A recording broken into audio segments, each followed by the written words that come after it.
Nkwaniriza ku YouTube channel yange Kasima Nelson-Kanel wano wenkwegereza IT in a simple ways you can understand it better. Olwaleero tugenda kuba tukozesa Photoshop. Yes, nga tujjamu background mu kifaananyi. Ekifaananyi kino kiyinza okuba nga kya muntu, oyagala kikyusa background, yayinza okuba object, tugeze oyagala kukola graphics, naye oyagala kukozesa ebifaananyi nga tebiina background. Tugenda kutuba tulaba engeri gye tukikolamu olwaleero. Tugenda kuba tukozesa Photoshop, tugenda kuba nkozesa version ya Cs17, naye buli version ya Photoshop works wonderful. Tugeze olina Cs3, Cs5, Cs6, Cs13, buli emu ebeera ekola bulungi. Jukira nti waliwo settings etulina okusooka okukyusa mu Photoshop okusobola okwetika bulungi ekifaananyi kyaffe nekijjangalu wetusalidde kwali smooth. Tugenda kuba nga tukiraba teweerabira okusubscribe ku YouTube channel yange and hit the notification button oleme kusubwa kintu kyonna kubanga ebyaka biba bijja buli lunaku. Katugende mu program tutwe tukikola. Nga bwe nabasuubiza nti tugenda kubeera nga tukyusa background y'ekifaananyi nga tukozesa Photoshop. Photoshop nze nkozesa CC 2017, yes oba CC 17, naye nga bwe nagambye nti Photoshop yenna asobola okukola bulungi ka trick kano ne kavaayo bulungi. Ebifaananyi tulina subjects mpitirivu, tulina nze mwennyini, tulina enkofiira zaffe, tulina bucket yaffe wano, then ate tulina ne backgrounds ez'enjawulo. Katandike ndowooza ku kifaananyi ekyange okukikyusa background ate tulabe. So, osooka n'ekisooka okwata ekifaananyi n'okiteeka mu Photoshop.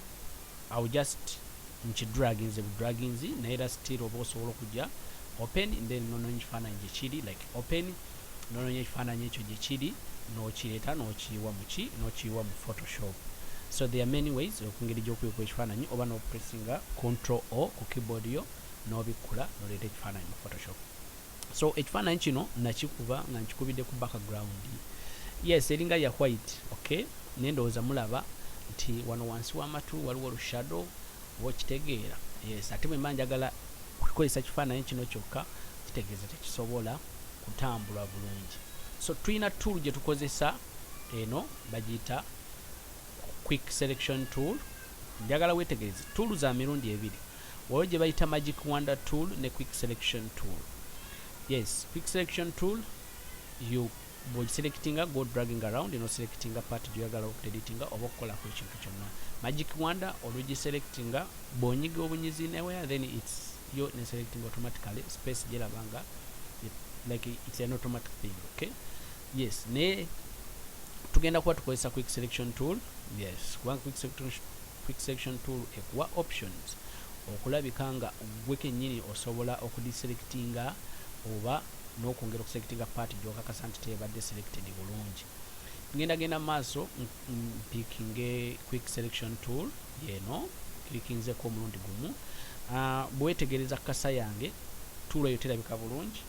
Nja kunyiga brackets ku keyboard, open and close brackets.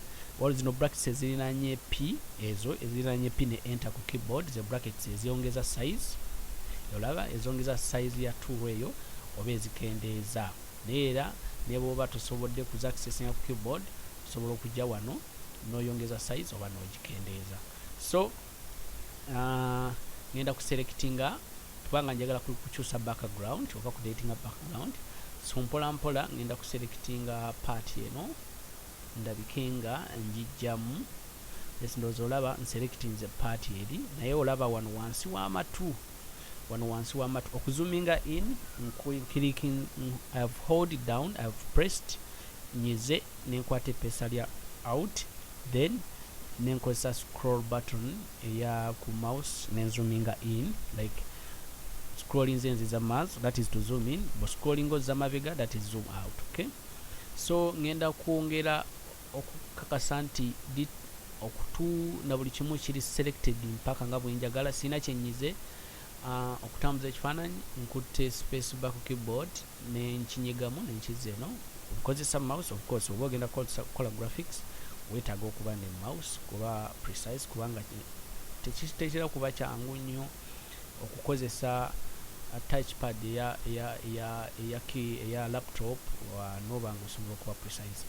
ndowooza kati olaba selectinze bulungi ekifaananyi kyange amatu they are not so perfect like kati nga wano neera nawe osobola okutuusaayo bwenkendeeza ku tool yange nenjikendeeza nejja mpaka ngaawo sobola okukaleeta nengakazani katuusaawo bwentyo. Yes, process si nnyangu nti olw'ensonga nti olina okuba perfect. Bw'oba ogenda ku manipulating ekifaananyi you have to be perfect, so olina okkiwa obudde. mu Photoshop omupya oba mu CC omupya, the options oba selection options zitendinga okubeera nga they tend okubeera nga zibuze, naye olaba wano selection and mask bw'oguba nga gwe mulundi ogusoose okukozesa selection tool eno mu Photoshop yo, oba weetaaga okudetermininga nti wano wenselectinze smoothness enaaba etya, roughness eri etya, kubanga oyinza okuselectinga ekifaananyi nekijja nga kiringa akasumeeni, yes kyeyina songa zigizaga, so osobola okujja wano ku tools zino, of course how to put settings to be a selection, okay, ogigamba remember my settings, naye wano nojja n'okyusaamuko nogamba njagala smoothness yekana bweti, njagala feather oba okitegeera, kubanga weetaaga wo-selectings bw'omala okudeletinga background okusigala nga edges ziri smooth, so sinza kugamba nti okozesa smoothness yenkana bweti oba feather yenkana bweti, olw'ensonga nti gwe buvunaanyizibwa bwo okakasa byo like, kubanga simanyi resolution ya kifaananyi kyo bw'inaaba yenkana, kubanga settings z'okutemwawo zideterminingibwa ziba affected by the resolution y'ekifaananyi kyo oba object yo gy'okolako, so genda maaso oz outering oba ozikyuse, bw'obanga gundi ogusoose ogambe njagala smoothness bweti, njagala feather, of course muliyo time osobola okubikyusa nga bw'olaba ku edges, so okulaba ku edges nabyo binaafaanana, naye nga osobola okugamba smart radius neba nga ye kudetermininga smart, ebintu bya automatic yo nekudeterminingira ki kyerowooza nti kiri better, nga bwe ngambye bw'omaliriza output ogambe remember my settings and this is a selection, okay, buli kaseera bw'oba ogenda okuselectinga osigaza settings ezo zezimu. Yes, teweerabira subscribinga ku YouTube channel yange ate n'okuhitinga notification button oleme kusuba byakabi, kubanga byo bibeerawo. Katugende mu maaso tuyongereyo. Mmaze okuselectinga space eno kubanga gye njagala okujjamu, then nzija wano ku layer because Photoshop akolera ku layers. Ekifaananyi kimu kye naakasuulawo ye layer yokka gye nnina, so bwe nkirikinga kapaddoko kano bwe pa mbeera maze okugulawo oba oku-unlockinga layer eno. Kati layer eri unlocked mbasobola ogitambuza n'okukola kino kyonna, naye njagala okudeletinga this. Seetaaga na kulowooza bwe ngenda kudelete ku keyboard yange bwe pa nenginyiga, eyo space oba background yonna kitereeza ngigyeko. Okudiselectinga nyize Ctrl+D ku keyboard yange, that is to deselect. Ati background yange ekifaananyi kyange kitambula, ndowooza nga bwe mukiraba tekirina background. Kati kino ekifaananyi nsobola okukikyusiza background wano, tugeze bwe mba mbadde nkolera muntu nsobola okugenda yes nzo okuba editinga bifaananyi nendeetayo background yakanjireetere wano, osobola okuleeta like press embedded wano to placing out placings, bw'oba tosobodde ku dragging you can just place an embedded, noononya background eya kyoyagala okukyusa, okay, background gy'oyagala okukozesa. I've chose this one, then bwe ngireeta ndowooza mulaba wano ku layers etudde waggulu, naye nga jjukira Photoshop tukolera layer bw'ebanga eri waggulu wa layer endala ey'owansi ebeera terabika, so ngenda kugikwata ngisuule wansi, boom, ndowooza okiraba. Bwe ngisuula wansi Ctrl+T okuselectinga background yange, bwe ngaziya bwenti wabaawo abangi awo mba maze okukyusa background y'ekifaananyi kyange. Naye jjukira nti oyinza okuba toyagala kukyusiza wano background, nga tugeze ono ayinza okuba mwogezi ng'ogenda kukola bana, ayinza okuba yeesimbyewo ng'ogenda mukolera ki poster. So twagala tulabe, ngenda kunyiga control Z okuzzaayo buli kimu emabega. Control Z, Photoshop ayina tendency, ayina emirundi gyakumako okudda emabega. So njagala okusavinga ekifaananyi kino nga tekirina background.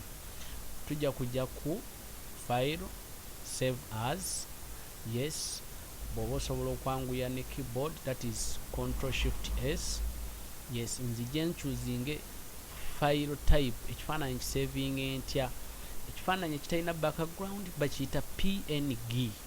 Yes, omuntu yenna asobola okukola graphics kyekika kya file gye weetaaga, naye gw'osooka ogikola gw'ogikola olina okakasa nti ddala it is a PNG. PNG kyekifaananyi kisobola okutula ku background yonna gy'oyagala, era osobola kitambuza mu application like mu graphics applications zonna, oba Illustrator oba InDesign, oba ogitwala mu Premiere Pro oba ogitwala mu After Effects, kiba tekirinaako background. So ngenda kisavinga nga PNG, ngambe nti Kanel save.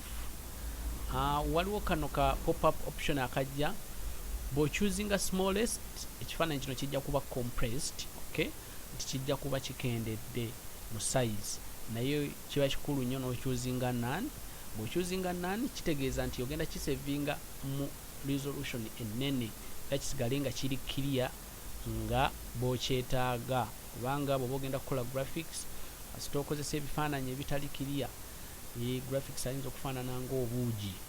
Yes, so nkisavinze nga PNG ate mu high resolution. High resolution kitegeeza nti bwe nzoominga in nsobola okulaba details z'olususu, n'ebiiso, n'amatu. Manyi ffe twafuna ku gali agasooka, kakati details ezo ez'olususu ziba nkulu nnyo, oba ne bwe ziba nga si lususu, ne bwe ziba nga any other character, kiba kikulu nnyo okukisavinga mu high resolution. So ekyo kyekisooka. Katulabe ekirala, tugeze kino kifaananyi. So ekifaananyi kiri nkisavinze nga PNG, ndowooza okiraba wano kiraga it's an PNG file. Kati awo mba nsobola okikozesa mu graphic software yenna. Katugeze ku kukyusa background ya bucket yaffe eno, oba bucket okugisala nayo.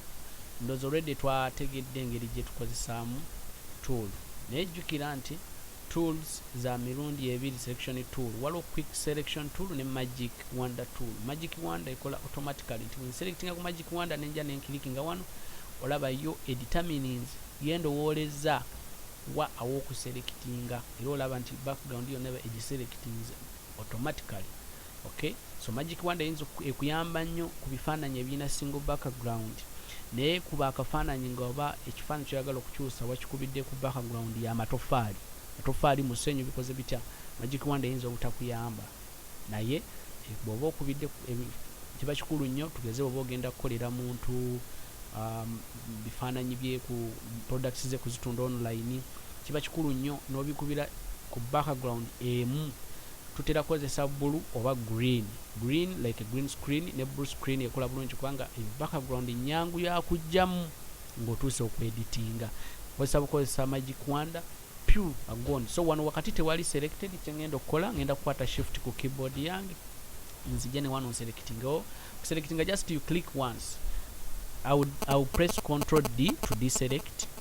Nzire mu nkolage bwe na click nze magic wonder nanyize pa mulundi gumu, just like a click, one click, one left click.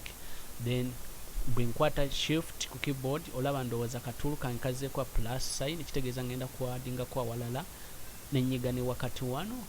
Kakati okudeditinga that space gyenje saagala, nzija nenyiga kakufulu kano okwanlockinga layer eno, then nengenda ku keyboard yange nenyiga delete nga maze okukyusa background ya bucket yange. Bucket yange ndowooza ogiraba terina kigamba, kitegeeza kati nsobola okugenda mu maaso n'okugisavinga nga PNG teweerabira. Bw'oba togenda kukolera graphics mu Photoshop, naye oba ogenda kukolera mu Photoshop, kiba kikulu nnyo file eno n'ogisavinga nga PNG bucket yange, n'ogisavinga such that file eyo osobola kujja accessingira wonna w'ogyagalidde. alina ekibuuzo kiteekeko wansi awo mu comment, nja kuba nkuddamu. Weebale kulaba.